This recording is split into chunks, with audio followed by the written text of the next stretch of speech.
दोस्तों, किसी ने सही बात कही है कि दूसरों की समस्याओं का आनंद लेना बंद कीजिए, वरना ईश्वर आपको वही गिफ्ट कर देंगे।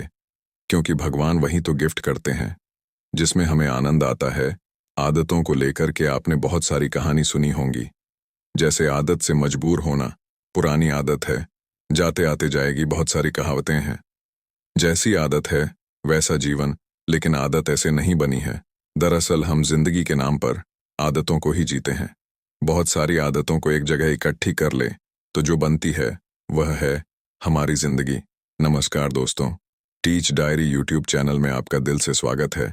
दोस्तों, बहुत समय पहले की बात है। एक राजा था जो अपनी प्रजा और अपने परिवार का खूब ख्याल रखता था।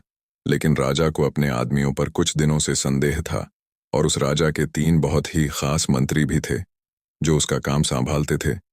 लेकिन कुछ दिनों से राजा के उन 3 मंत्रियों में से कोई एक मंत्री ऐसा मंत्री था जो राजा के पैसों में गड़बड़ी कर रहा था, और वह मंत्री अपने काम को भी ठीक से नहीं कर रहा था।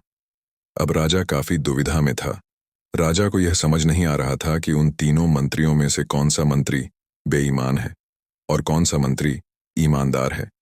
यह पता लगाने के लिए एक दिन राजा ने उन तीनों मंत्रियों को अपने पास बुलाया और कहा, देखो मंत्री जी, हमारा जन्मदिन आ रहा है, इसलिए आप तीनों को एक घने जंगल में जाना होगा और आप तीनों को एक एक बैग दे दिया जाएगा। उन तीनों को एक एक बैग दे दिया और उनसे कहा कि तुम तीनों को अलग अलग घने जंगल में छोड़ दिया जाएगा। उस जंगल में तुम लोगों को फल के पेड़ को ढूंढना है और अच्छे अच्छे और ताज़ा फल से इस ठेले को पूरा भर कर लाना है, और तुम तीनों के पास सिर्फ आज शाम तक का ही समय है। राजा के कहे अनुचर वह तीनों मंत्री को जंगल में छोड़ आए। उसके बाद वह तीनों मंत्री जंगल में आ गए। उसके बाद पहला मंत्री बहुत ईमानदार और मेहनती था, तो उसने राजा के लिए बहुत सारे अलग अलग और अच्छे और ताज़ा फल से अपने ठेले को पूरा भर लिया। लेकिन उसे यह सब करने के लिए बहुत मेहनत करनी पड़ी। उसने अपना काम पूरा कर लिया था। वह बहुत थक चुका था और उसने अपना काम ईमानदारी से भी किया था। अब दूसरा मंत्री जो था वह बहुत ही चालाक था। उसने सोचा, राजा के पास इतना समय थोड़ी है कि वह यह सब जांच करे कि मैंने अच्छे फल लाए हैं या खराब। तो बिना ज्यादा मेहनत किए उसे जैसे ही फल जमीन पर पड़े मिले, उसने वह अपने ठेले में रख लिया, बिना यह सोचे कि वह अच्छे हैं या खराब। जो उसे जमीन पर पड़े फल मिले थे वह बहुत ज्यादा खराब थे और वह आराम से पेड़ के नीचे बैठ गया। अब तीसरा मंत्री जो था वह बहुत ही ज्यादा बेईमान और आलसी था। उसने सोचा कि राजा सिर्फ ठेले की लंबाई और वजन ही देखेगा, ये नहीं देखेगा कि उस ढेले के अंदर क्या है और कितनी अच्छी और खराब चीजें हैं। तो उस तीसरे मंत्री ने बिना कुछ छोंचे समड़ो अपने ठेले को सूखे पत्तों और कुछ छोटे छोटे पत्थरों से अपने ठेले को भर लिया और वह भी पेड़ के नीचे बैठ गया और शाम होने का इंतजार करने लगा। राजा के कहे मुताबिक समय समाप्त हो चुका था, शाम भी हो चुकी थी। अब वह तीनों मंत्री भी एक साथ अपने अपने ठेले के साथ राजा के महल में वापस आ गए। राजा ने देखा कि वह तीनों मंत्री जंगल से वापस आ गई हैं। तो राजा ने उन तीनों मंत्रियों के ठे को खोलकर देखा नहीं कि उसके अंदर क्या क्या है, और उसने उन तीनों मंत्रियों को अलग अलग जेल में 1 महीने के लिए जेल में कैद कर दिया। राजा ने सिपाहियों को यह आदेश दिया कि इन तीनों को 1 महीने तक खाना नहीं दिया जाएगा और यह तीनों भी 1 महीने तक वही फल खाएंगे जो इन तीनों ने जंगल से अपने ठेले में भरकर लाए हैं। और उन तीनों मंत्री को राजा ने जेल में कैद कर दिया।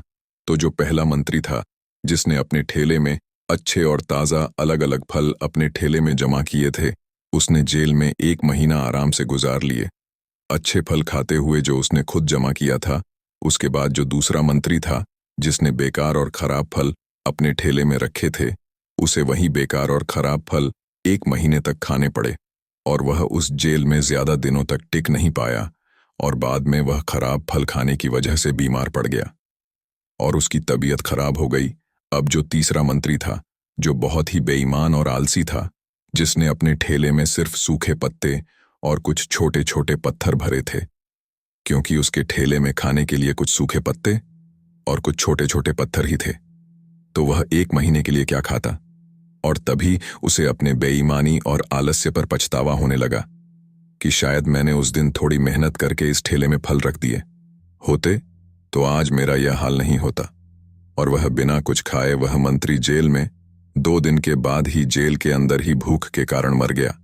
तो दोस्तों, इस कहानी से हमें यह सीख मिलती है कि हम जो आलस और बेईमानी करते हैं, बेईमानी मतलब अपने ही काम में अपना कुछ नहीं करना, अपना मन नहीं लगाना और खाली बैठे रहना, तो उससे आज तो हमें कोई फर्क नहीं पड़ता।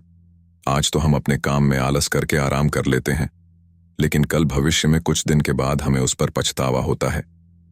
आपने बहुत से लोगों को यह कहते हुए सुना होगा कि काश उस समय पर मैं ऐसा कर लेता तो आज उस इंसान की जगह में होता।